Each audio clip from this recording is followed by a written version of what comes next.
You know, Angel Mahar here.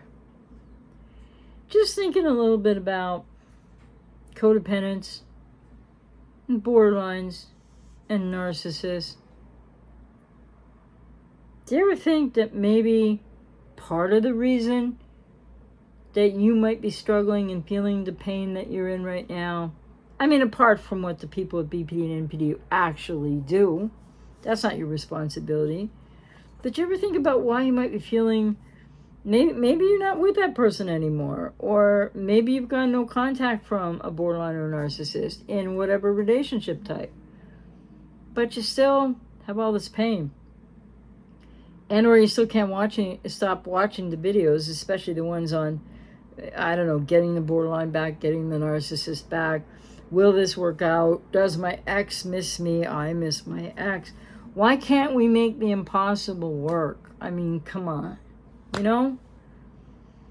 That comes in various ways for the codependent, the borderline, or the narcissist. In the externalizing out in an unconscious way, all the control needs, all that they're still trying to seek from a parent or parents, what they didn't get, which creates that total separation from self in borderline personality, and in narcissistic personality, which is more formidable, more defended. People with BPD, BPD and NPD are not the same. People with BPD are feeling way too much. Yeah, even if they're sitting in the room with you, looking at you, and they're angry, and everything's your fault, which isn't true or accurate, then they might look cold, and you might think, well, so they have to be a narcissist then, because borderlines are, but they can feel so much inside and never show it to you, you know?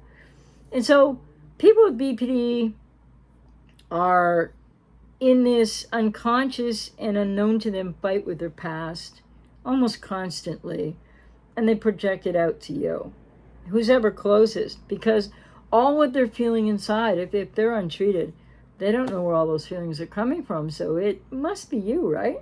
Because you're close by. And then people with codependency, because of your adverse experience in childhood or your trauma, you're like, well, I don't think I did that, but like, what if I did? Or, well, if I gotta help them more than like, you know, if they feel this way, well, what can I do to change that? Because, so what are we dealing with? What are people dealing with codependency, borderline personality, and narcissistic personality? Except at the very severe end of BPD and severe end of NPD that bleeds into psychopathy. What is a common denominator there? Everybody has learned in their own ways for their own reasons through childhood trauma of varying degrees, etc., to externalize out to meet your needs. Because nobody has any self-esteem or any self-worth or any understanding of their emotional woundedness without seeking some help for that. So I'm not saying it's the same for people with codependency as it is for those with BPD, as it is for those with NPD, because there's differences in all three. But there's this similarity of not knowing consciously what you're actually feeling. And you might be feeling a lot. You might think, yeah, I know what I'm feeling. But how much do you really know about what you're feeling and where it really goes back to? And why are you still trying to invest as a codependent? Invest in this borderline or narcissist that is eviscerating you. But you still love them because you're loving the person you thought they were, that they weren't that person. And I don't know how else to say it really, but, and I'll do more videos, I guess, describing more things about people with BPD. I could do some on NPD too, but the thing is, there's a million people already doing that. Not that there aren't other people talking about BPD, but I would still assert to you that more of them than not don't know what they're talking about. But there's some who are really good, you know, and I think that, so what people don't realize is when you've had trauma in your childhood, whatever that really means, what is that? Because a lot of people with codependency, a lot of clients I work with, when I start asking about the childhood, the first thing they do is go, I had a great childhood, like, no problem. But we continue to investigate that and talk about that. And it doesn't really bear out to be true, because you can't be codependent if your childhood really was healthy. It's just the way that goes. And so, but this over focusing on the cluster Bs, yeah, it's interesting, right? To the exclusion of people with all kinds of other, trauma-based responses or difficulties in relating and coping and dealing with life. Because I think mental illness is a false construct. I think the continued pathologizing of certain labels isn't helping anybody, really, to get more treatment or to understand what it all really means.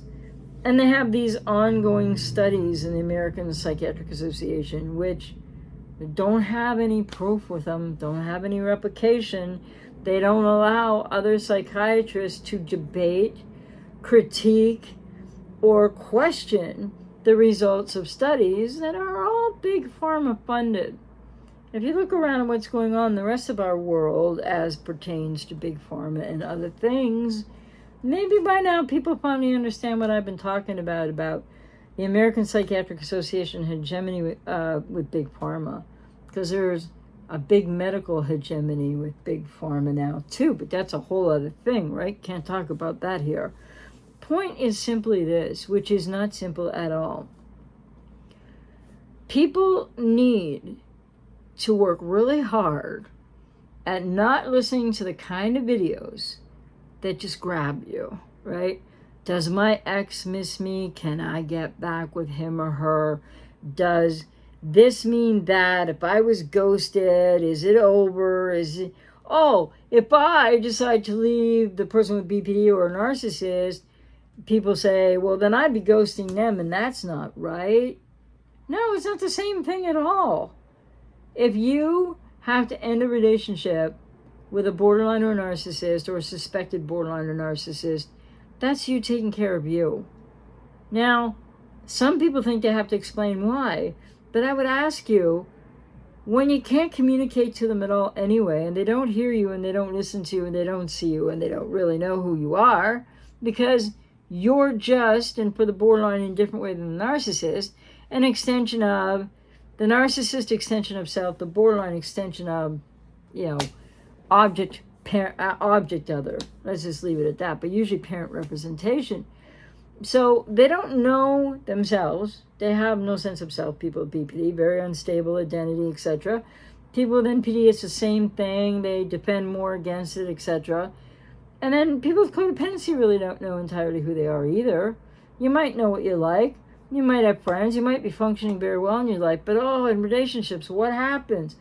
And then, you just got to have that other person be happy and not be blaming you for anything so that you can feel okay, right? It's that externalizing out to get reciprocation, because you didn't get it in childhood the way that many people think they did.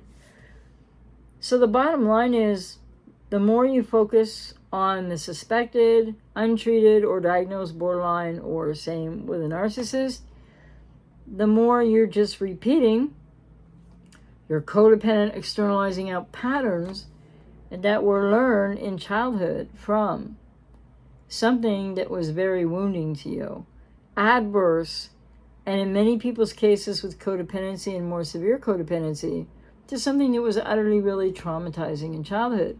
I work with so many clients, and I've been working with clients for 32 years, almost 33 now, and there's a theme there.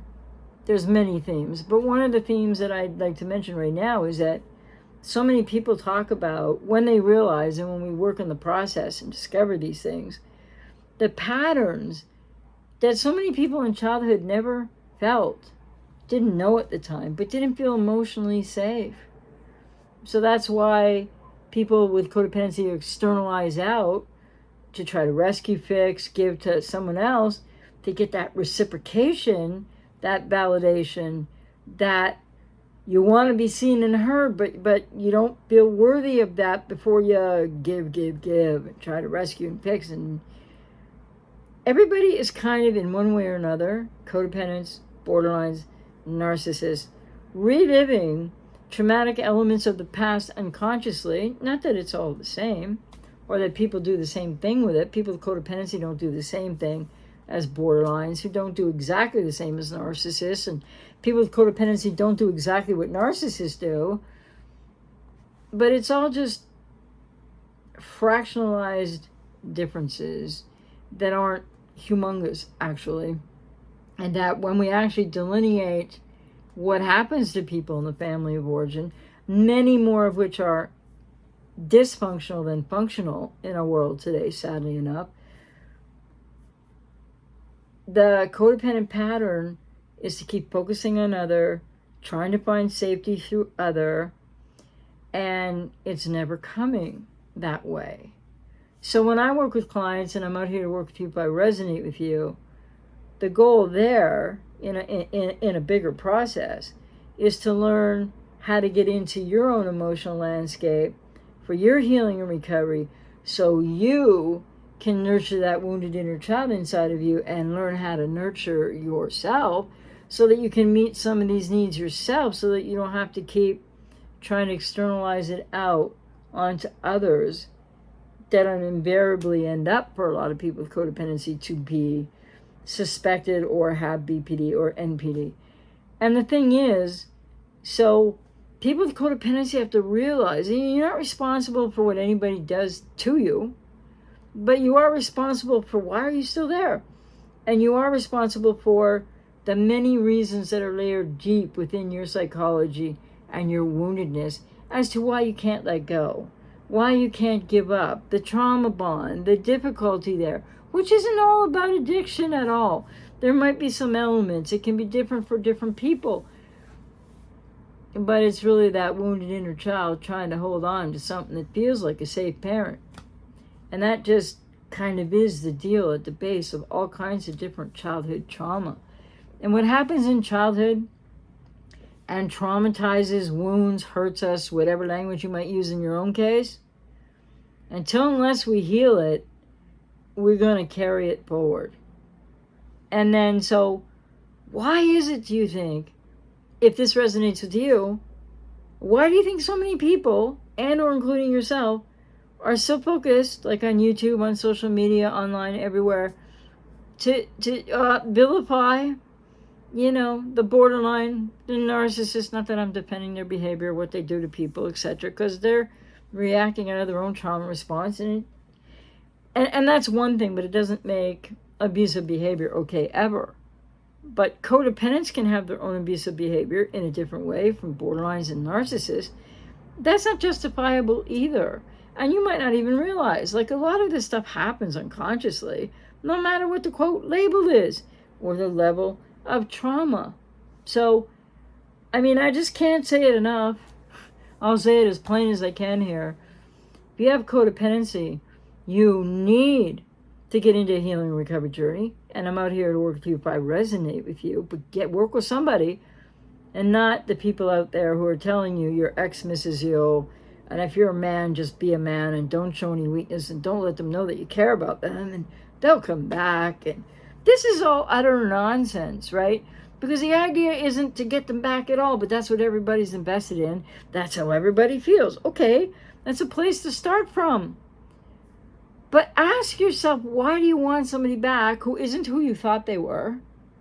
And they've done nothing but hurt you and re-wound you and trigger you back to maybe you're not aware yet what happened in your childhood because you're not working with someone to figure that all out. So people with codependency and all the pain after these cluster B relationships, no, you're not responsible for what they did. Doesn't even matter how you got hooked in there, but that's all about your childhood, what you need to discover and understand. But more to the point, when are you going to care enough about you to take this plunge and this risk and this process, and I'm always talking about what I work with clients in, to learn how to focus on you, to learn how to look at what happened to you in your childhood and why does it still matter and what are you carrying forward, instead of looking at what they're doing all the time. And so many people say things, even on this channel in comments. They might comment about whatever, about a borderline, narcissist, whatever. But then they always kind of put somewhere in there, they are all like this. They love chaos. They whatever. Well, let me just suggest that without realizing, a lot of you with codependency, I'm not going to say you're addicted to chaos, but you're obviously not chaos averse. Or why are you still fighting for relationships that can't possibly work? Because you're not ready yet to let go of the unconscious, which you need to bring to consciousness in a process, like I work with my clients, to bring to your conscious awareness what you're actually repeating. Because then you can be helped to help you, because you're the only person that you can change. And you know what? That turns out to be really good enough. That turns out to be really fantastic. Just speaking as somebody who's recovered from a lot of trauma in my childhood and, early life. And I mean, we're never going to be perfect, and life is never going to be perfect. But how do you navigate a world without boundaries? How do you navigate a world, do yourself any justice or be even caring about yourself, really, like on a conscious level? If you can't say no, if you're conflict adverse, or if you do too much conflict, right? But we have to be able to move in and out of, with our own emotional understanding, what we want and what we don't want, what isn't okay, and what is like what we want, or what we feel is commiserate with who we are, each one of us as individuals.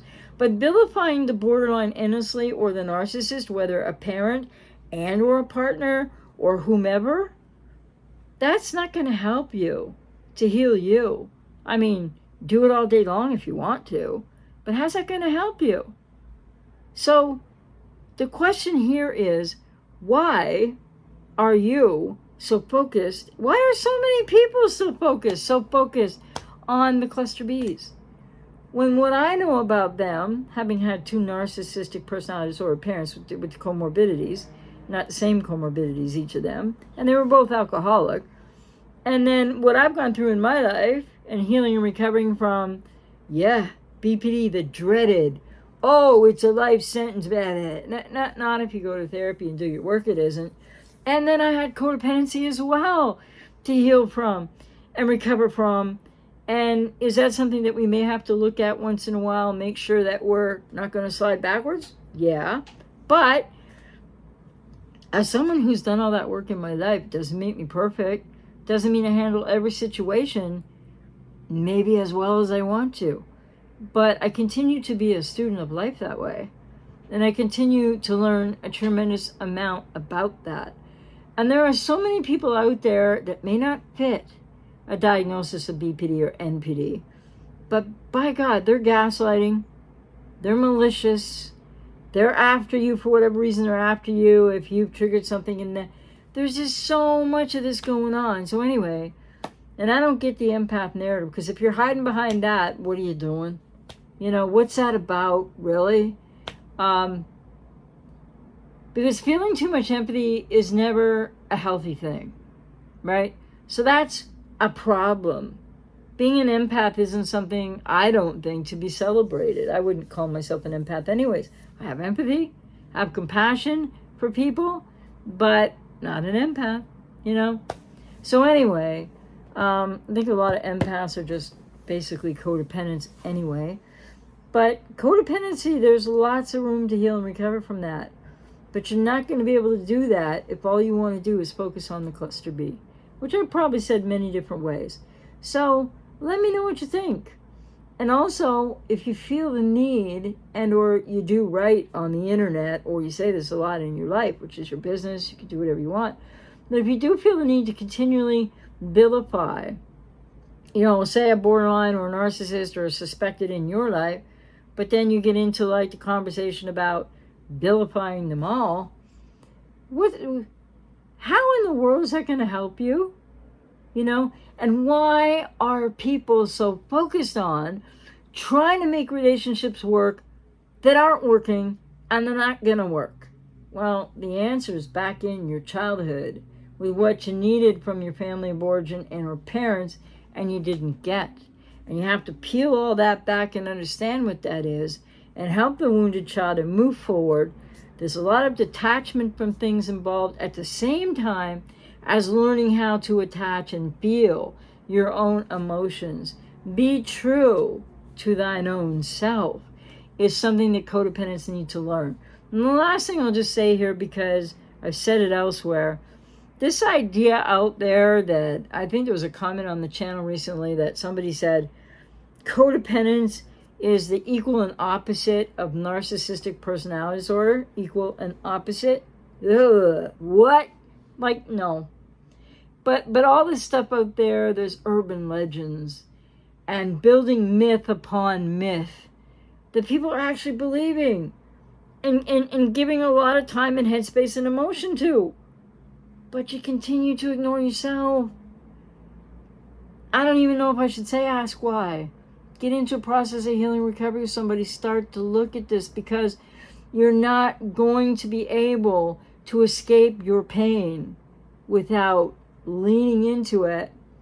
I work with clients all the time to help them to cope, help them to lean in, help them to deal with this so that it becomes a releasing, freeing, healing process. What's in your way right now is your pain, and it's what's in the way that is the way. It's not about piling on the borderlines or the narcissist or, oh, borderlines are supposed to have secondary psychopathy and this and that, and they're all women, and no, they're not. And it doesn't matter about them, because you need to learn how to let go of the codependent repetition compulsion cycles that are leading you to focus so much on them because you want something from them that you didn't get in your family of origin in your childhood. It's all messed up, and it all triggers back and forth for people with codependency. So are you ready yet to care about you? Are you ready to get into a process that I'm out here to help you with, to truly find you and learn how to radically accept what you can't control, learn how to accept what isn't working, learn how to acknowledge what isn't working and feel what that feels like. Become accomplished at your own personal growth and become aware of building a healthy relationship to and with yourself. Never mind the borderline or the narcissist, whether it's a parent, whether it was a partner, whether both in some people's lives. I mean, both my parents are gone. They're dead. And the beauty of it for me, there's beauty in that anyways, just saying. That's true. We have to own that. We don't have to feel bad about that. They were never really parents. Oh yes, they might have taken care of your, like mine did, physical needs, clothes, toys, house. But emotionally speaking, nothing that you needed as a child happened there. At least that was my experience, the experience of many people.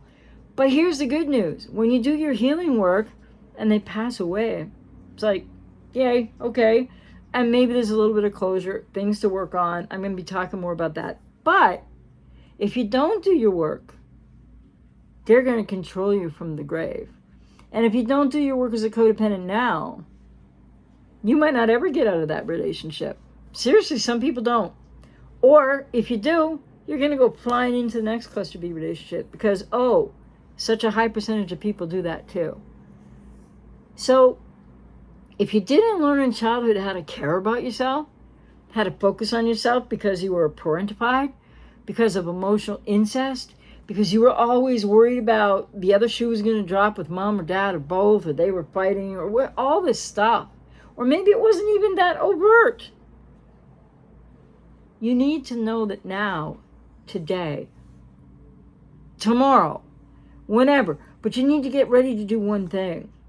And that's simply challenge everything. And in a process of healing and recovery and personal growth. And I'm out here to do that. If you resonate with me, I'm out here to help you do that as somebody who has done it. So I'm not just working off theory. I know what it's like to walk in your shoes. And maybe not for all the same reasons, but codependency, I've had limerent experiences many years ago, twice. I had a relationship with Cluster B. I know BPD from the inside out because I had that, but not severely, luckily. And I was able to heal and recover from that.